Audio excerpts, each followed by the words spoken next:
Hi, Dr. P here to talk about the fact that game design, and games for that matter, do not depend on secret knowledge or secret sauce or any kind of conspiracies. There's a popular notion, as expressed in many things like get-rich-quick schemes, quick education, conspiracy theories, that there's a secret knowledge or a secret sauce that somehow provides all you really need to know to become an expert at something. There's an idea that any education course longer than 30 minutes, any writing longer than a few pages, is bloat rather than substantive information. People who believe this often believe in conspiracy theories as well. Partly this notion stems from ignorance of what that something involves. There's so many tasks these days, such as computer programming, that take place in the mind where others can't see what you're doing. And so, not seeing what you're doing, they assume it must be easy. Partly these notions come from the age of instant gratification. If you actually have to study and practice to learn something, it takes too long. We want it now. We want instant gratification. So people convince themselves that it's possible. Partly it's just wishful thinking. It's an immature approach to learning and to life. But it's very common. And people who believe that this secret knowledge or secret sauce exists, of course, want it.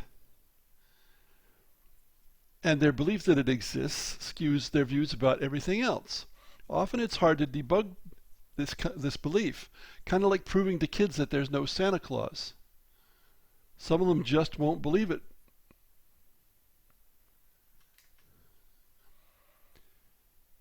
So, secret knowledge and secret sauce are related. The apparent widespread belief that Trump, Pence, or any other individual politicians can, quote, make America great again, unquote, is a manifestation of the belief in secret sauce, that somehow they've got a sauce that they can use and make everything better, and nobody else has it. But it's ridiculous to suppose that a couple of people can change what has been caused by generations of failures on the part of the American public and the government, along with everything that's happening in the rest of the world, the United States only being a small part of it. It's a real duh that anybody would think that, but an awful lot of people seem to think so. As far as I can tell, it's an ignorance of history and of how the world works, and the whole secret sauce syndrome is the worst kind of juvenile thinking. It's a refusal to recognize responsibility and a failure to understand causality. And this is not a good attitude if you're going to be a game designer. Another part of this is lotteries as some kind of secret sauce. Ambrose Bierce said more than a century ago, lottery, a tax on people who are bad at math. A tax on people who are bad at math. Lotteries are a foolish way to spend money. You have much better odds gambling, slot machines, roulette, whatever, than in a lottery. And yet people spend vast sums of money on lotteries.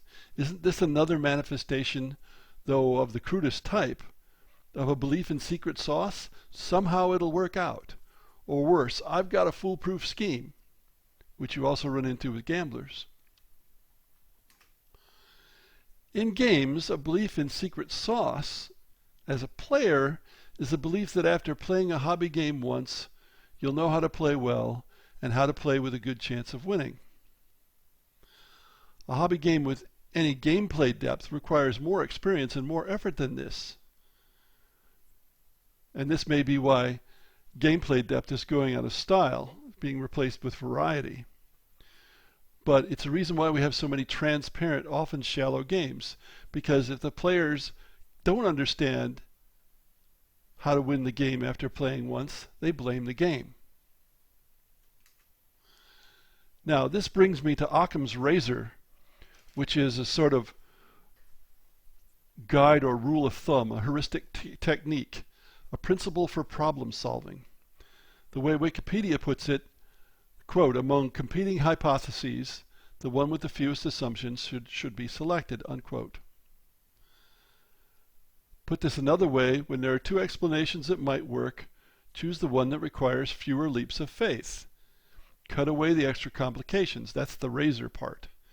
Don't burden failing explanations with ad hoc hypotheses to prevent them from being falsified.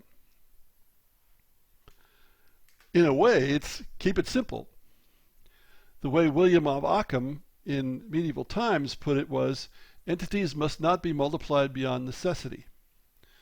But the principle is older than Occam's medieval times.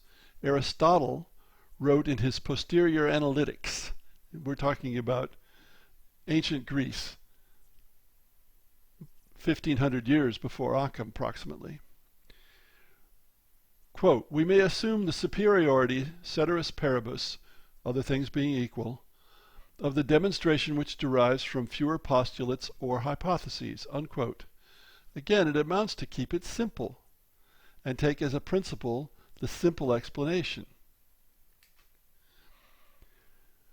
Just as there is no Santa Claus, there's no secret knowledge or secret sauce in game design or in life.